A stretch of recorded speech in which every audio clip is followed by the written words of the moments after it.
அனைவருக்கும் வணக்கம். இன்றைக்கி தேவியாரி கிரியேட்டிவ்ஸில் நம்ம புல்லியன் நாட் எப்படி பண்ணுறதுன்னு பார்க்கலாம். டோலி த்ரெட் எடுத்திருக்கேன், அதுக்கு ஏற்ற பெருசாக உள்ள நீடில் எடுத்திருக்கேன். அந்த டோலி த்ரெட்னால் ஒன்றும் இல்லை, 6 த்ரெட் ஒரே இதில் இருக்கும், காட்டன் த்ரெட்டாக இருக்கும். இது வந்து ஹேண்ட் ஒர்க்குக்கெலாம் யூஸ் ஆகும். இதுக்காக கொஞ்சம் பெரிய ஒரு நீடில் எடுத்துக்கோங்க. அதில் வந்து நம்ம ஒரு ஸ்டான்ஸாக போட்டு நம்ம வந்து புல்லியன் நாட்டை எப்படி செய்கிறதுன்னு பார்க்கலாம். புல்லியன் நாட்டு வந்து இந்த மாதிரி லீஃப் போட்டு ஃபஸ்ட்டு சொல்லித்தரேன். லீஃபில் எண்டு டிப்பு போர்ஷன் நம்ம எப்போவுமே இந்த இதில் அவுட்ரு லைன்லேருந்து தான் போடணும். ஸ்டார்டிங் அடியிலேருந்து எடுத்து நம்ம லீஃபோட முக்கால்வாசி அந்த எடுத்துகிட்டேருந்து நம்ம கொடுக்குறோம். நீடில் அடியில் ஸ்டார்டிங் அப்படியே உள்ளே விட்டு மேலே ஸ்டார்டிங் பொசிஷனுக்கு வந்துடுறோம். அந்த வெளியில் வந்த நீடிலில் சுற்றணும். ஸோ நூலை சுற்றும் போது இந்த டிஸ்டன்ஸ் எவ்வளோ வேணுமோ, அந்த நூல் ஊசி மேலே நிற்கிற துணி எவ்வளோ நிற்குதோ அந்த அளவுக்கு இந்த நீடில் சுற்றிக்கணும். அந்த ரோல் வரணும். சுற்றி ரோல் வந்துச்சு அப்புறம் ட்விஸ்ட் பண்ணி எடுங்க. பிடிச்சிக்கோங்க. நீடில் பிடிச்சிட்டு அந்த சுற்றினதை பிடிச்சிட்டு நீடில் இழுத்திங்கன்னா வந்துடும். இப்போ நல்லா இழுத்திங்கன்னா டைட்டாக இழுத்துருங்க. டைட்டாக இழுத்துட்டு எண்டு நல்லா ரோல் பண்ணிக்கிட்டிங்கன்னா அழகாக வந்து நூல் மேலே சுற்றிட்டு நிற்கும். இப்போ அந்த சென்ட்ரு நம்ம அடியிலேருந்து எடுத்தோம்ல அந்த இடத்துல திரும்ப விட்டுறலாம். இப்போ அடுத்தடுத்த லைன் ஃபஸ்ட்டு சென்டர் லைன் போட்டால் அடுத்தடுத்த லைன் கீழே இங்கே ட்ரெண்ட் லைன் அங்கே ட்ரெண்ட் லைன் போட்டால் லீஃப் பேட்டர்ன் வந்துடும். சின்ன லீஃப்க்கு அழகாக இருக்கும் இந்த மாதிரி போட்டிங்கன்னா. இப்போ அடுத்ததுக்கு அவுட்டர் லைன்லேருந்து எடுத்து ஸ்டார்ட்டு அந்த முடிகிற இடத்துலேருந்து இதுக்குள்ளே விடுறோம். அடியிலேருந்தே துணிக்கு அடியிலேருந்தே ஊசி மேலே வந்துடணும். அதுக்கப்புறம் எத்தனை சுற்று அந்த ஃபஸ்ட் லைனுக்கு எத்தனை சுற்றினோமோ அதே சுற்று தான் வரணும். அதே சுற்றிட்டு 5 சுற்று 6 சுற்றுன்னு இருந்துச்சுன்னா 5 சுற்று சுற்றினோன்னா அதே சுற்று தான் அடுத்ததுக்கும் வரும். அடுத்த லைனுக்கும் போட்டு நம்ம இறக்கிட்டோன்னா இப்போ கரெக்டாக அந்த இதில் அட்ஜஸ்ட் பண்ணி சுற்றி போட்டுருங்க. கொஞ்சம் தூக்கலாக இருந்துச்சுன்னா இந்த மாதிரி தேய்ச்சி விடுங்க, அது இதாகிடும். அதுக்கப்புறம் கரெக்டாக ஊசியை வந்து இன்சர்ட் பண்ணிவிடுங்க. நல்லா வந்து நின்றுடும். இது டோலி த்ரெட்னால கொஞ்சம் எம்போஸ்டாக இருக்கும், கொஞ்சம் திக்னஸ் கூட உள்ளது. அதனால் சில்க் த்ரெட்டில் போடும்போது வேரி ஆகும்.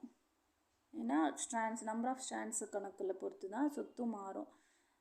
இப்போ இந்த டிஸ்டன்ஸ்க்கு ஏற்ற சுற்று நம்ம இந்த டோலி த்ரெட்டில் இந்த 6 சுற்று சுற்றணும், சில்க் த்ரெட்லேயும் வரும்னு பார்க்காதீங்க. எத்தனை ஸ்ட்ராண்ட்ஸ் ஆஃப் நூல் இருக்கோ அத்தனை அளவுக்கு சுற்று கொஞ்சம் கூட குறைச்சி வரும். அதை கரெக்டாக கால்குலேட் பண்ணிக்கோங்க. அது நிறையா போட நீங்கள் கற்றுப்பீங்க. இப்போ லீஃபில் போட்டிங்கன்னா ஈஸியாக வரும்.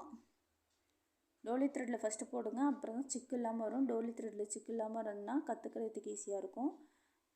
ஸ்டார்டிங் பண்ணிவிட்டு இப்போ பாருங்கள், நடுவில் ஒன்று கீழே இந்த சைடு 2 அந்த சைடு 2 போட்டு முடிச்சாச்சு. இப்போ எண்டு நாட் வந்து ஃப்ரெஞ்ச் நாட்டுக்கு போடுற எண்டு நாட்டே போட்டுடலாம் போதும். அடியிலேருந்து எடுத்து அதே இடத்துல பக்கத்தில் கொஞ்சம் அதே இடத்துல கொஞ்சம் குத்திட்டோன்னா ஷேப்புக்கு வெளியில் இது மாதிரி எண்டு நாட் போடாதீங்க, உள்ளே போட்டுருங்க, வெளில தெரியாமல் இருக்கும். அடியில் ஒரு நாட்டு போட்டு விட்டிங்கன்னா முடிஞ்சிச்சு. அடுத்தது டோலி த்ரெட் எல்லோ எடுத்திருக்கேன். இது வந்து ட்ராங்கிள் வராமல் இருக்கணும்னா அந்த ரோலோடே வச்சுட்டு அந்த டேப்போடே வச்சுட்டு எடுங்க, கட்டி இருக்கிறதோடே வச்சுட்டு எடுங்க, டேங்கிள் ஆகாமல் இருக்கும். இப்போ எல்லோ கலரில் நான் ரோஸ் புல்லியன் நாட் போடுறது எப்படின்னு சொல்லித்தரேன். இப்போ ரோஸ் புல்லியன் நாட்டுக்கு சென்டரில் ஒரு டாட் வச்சுருக்கேன், அந்த இடத்துல பூ போட போகிறேன். அந்த டாட்டை சுற்றி நம்ம எப்படி போடுறோம்னு பாருங்கள். ஒரு டாட்டு ஏரோ மார்க் போடுறோம் பாருங்கள். டாட்டில் ஆரம்பித்து ஏரோ மார்க்கில் முடிக்க போகிறோம். ஸோ இது கொஞ்சம் கர்வியாக வரும், ஸ்ட்ரைட் லைனாக வராது, கர்வாக வரும். பாருங்கள், ஸ்டார்ட் பண்ணி ஏரோவில் முடிக்கிறோம். இப்போ அடியிலேருந்து நூல் எடுக்கிற இடம் டாட்டில் எடுக்கிறோம், முடிக்கிற இடம் ஏரோவில் முடிக்கிறோம். ஏரோவில் முடிக்கிறப்ப அங்கேருந்து இன்சர்ட் பண்ணி இந்த நூல் நிற்கிற இடத்துக்கு வந்துடணும். வந்து பாதியில் அந்த ஊசியை வச்சுட்டு ஊசி மேலே சுற்ற ஆரம்பிக்கணும். இந்த இது கொஞ்சம் கர்வ் போர்ஷனாக இருக்கிறதுனால கொஞ்சம் நிறையா சுற்று எடுக்கணும். நிறையா சுற்றி எடுக்கட்டினா ஸ்ட்ரைட் லைன் மாதிரியே இருக்கும். கர்வாக இருக்கிறதுனால கொஞ்சம் நிறையா சுற்றி எடுக்கணும், அதை விட கூடவே எடுக்கணும். இந்த சுற்று போதுமா இல்லை கொஞ்சம் வேணுமான்னு நீங்களே யோசிச்சுக்கோங்க. இப்போ வந்து நாங்கள் கரெக்டாக போட்டிருக்கேன், இது சுற்று போதுமானு எனக்கே டவுட்டில் தான் போட்டுட்ருக்கேன். அந்த விரல் வச்சு நல்லா பிடிச்சிக்கோங்க. நூலை ஊசியேருந்து எடுக்கும்போதே பிடிச்சிருங்க. பிடிச்சிட்டு இந்த மாதிரி பண்ணிங்கன்னா நல்லா இதாகிடும். இன்சர்ட் பண்ணோன்னா கர்வ் போர்ஷன் வருதான்னு பாருங்கள். இன்சர்ட் பண்ணிடுங்க. ஆக்சுவலாக லீஃப் மாதிரியே போட்டேன்னு நினைக்கிறேன், ஸ்ட்ரைட் லைனாக வந்துருச்சு. அடுத்தது இந்த ஸ்ட்ரைட் லைனுக்கு பின்னாடியிலேருந்து எடுக்கிறோம். அந்த வரைஞ்சிருக்கேன் பாருங்கள், அது கொஞ்சம் இன்னும் ஒரு 2 சுற்று போட்டிருந்தேன்னா கரெக்டாக வரும். இப்போ அடுத்ததில் கொஞ்சம் 2 சுற்று எக்ஸ்ட்ரா போடுறேன். 1 2 3 4 5 6 6 7 8 சுற்று போட்டிருக்கேன். முன்னாடி 6 சுற்று போட்டு இப்போ 2 சுற்று எக்ஸ்ட்ரா போட்டு எடுக்கிறேன். எடுக்கும்போது சுற்றும்போது ரொம்ப டைட்டாக சுற்றாதீங்க, ஊசி வந்து அப்படியே அட்ஜஸ்ட் பண்ணி எடுக்கணும். அதனால் கொஞ்சம் லூஸாக சுற்றுங்க, ரொம்ப இறுக்கி சுற்றிடாதீங்க. அதுக்குன்னு ரொம்ப லூஸாக சுற்றிடாதீங்க, கரெக்டாக பிடிச்சிக்கோங்க. ஒரு சுற்றுக்கு அழகாக பிடிச்சிக்கோங்க. ஊசி மேலே ரொம்ப இறுக்கி சுற்றாமல் லைட்டாக சுற்றினீங்கன்னா இந்த நூல் வெளியில் வரத்துக்கு ஈஸியாக இருக்கும், ஃப்ளஃபியாகவும் இருக்கும் ரோஸு. அதுக்கப்புறம் இந்த கர்வுக்கு பின்னாடி பேக் சைட்லேருந்து எடுத்து இதில் இன்சர்ட் பண்ணி ஆப்போசிட்டில் எடுக்கிறேன்.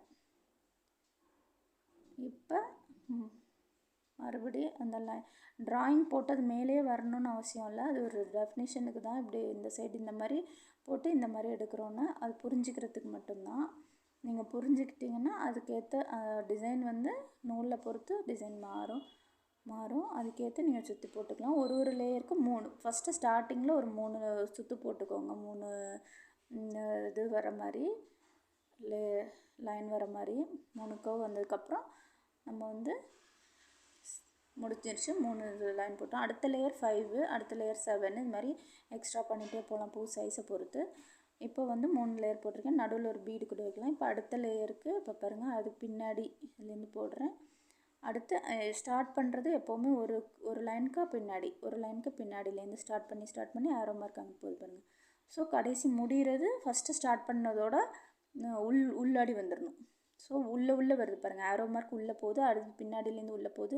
ஸோ எல்லாம் உள்ளே கூடி வந்துடணும், எதுவுமே வெளில நிற்கக்கூடாது. அப்புறம் க்ளோஸராக எடுங்க, ஃபஸ்ட்டு லேயருக்கு க்ளோஸராக அடுத்த லேயரும் எடுங்க. 3 போட்டுட்டு அடுத்து 5 லேயர் போடும்போது கிட்டவே எடுங்க. அடுத்த நூலை தள்ளி எடுத்திங்கன்னா அப்புறம் இது 3 தனி நிற்கும், அப்புறம் வெளியில் அது தனியாக நிற்கும். கிட்ட எடுத்துருங்க அடுத்த லேயர் எடுக்கும்போது. கிட்ட எடுங்க, அழகாகவும் இருக்கும். ஆனால் ரொம்ப டைட் பண்ணி போட வேணாம், கொஞ்சம் பூ ஃப்ளஃபியாக இருக்கணும்னா அந்த நூலை வந்து மெதுவாக சுற்றுங்க. ரொம்ப இறுக்கி சுத்தாமல் நூலை பிடிச்சிக்கோங்க, அந்த விரலால் பிடிச்சிக்கோங்க, வெளியில் வந்துடாமல். வெளில வந்துருச்சுன்னா சிக்கு வந்துடும், சிக்கு வராமல் எடுங்க. இதை விட சில்க் த்ரெட் தான் ரொம்ப இதாக இருக்கும், நான் அதை அப்புறம் சொல்லித்தரேன். இதில் ஈஸியாக தான் இருக்கும், இதை ட்ரெயின் பண்ணிக்கோங்க. நல்லாவும் இருக்கும், ரொம்ப அழகாக இருக்கும். புல்லியன் நாட்டை ரோஸ் போடுறதுக்கு அவ்வளோ அழகாக இருக்கும். கலராக இதுலேயும் டிஃப்ரெண்ட் கலர் வருது, அதாவது டபுள் ஷேட் கலர் த்ரெட் வரும். அதை வாங்கி போட்டிங்கன்னா இன்னுமே நல்லாயிருக்கும். ஃப்ளவர் வந்து ஷேடு மாதிரி வரும்போது ரொம்ப அழகாக இருக்கும், நேச்சுரலாகவே இருக்க மாதிரி இருக்கும். அந்த மாதிரி டோலி த்ரெட் கிடச்சிச்சின்னா வாங்கி போடுங்க. நான் இப்போ சிங்கிள் கலரில் போட்டுட்ருக்கேன். இப்போ இதுக்கு பேக் சைடு அடுத்த லைன் எடுக்கிறோம். அந்த மாதிரி எடுத்து ஒவ்வொரு லைனையும் முடிச்சுட்டு ஃபுல்லாக ஃபினிஷ் ஆனோன்னு காமிக்கிறேன் பாருங்கள். இதோட இதுலேருந்து உள்கூடி வந்து இன்சர்ட் பண்ணிடணும். அதோட பேக்லேருந்து எடுத்து அடுத்து இன்சர்ட் பண்ணணும் பாருங்கள். ஸ்டார்டிங் பாயிண்ட் எண்டிங் பாயிண்ட்டே தெரியாத மனுக்கு ஒன்றுக்குள்ளே ஒன்று மடங்கியிருக்கு. அடுத்து சில்க் த்ரெட்டில் நான் போட்டு காமிக்கிறேன் நெக்ஸ்ட் வீடியோவில்.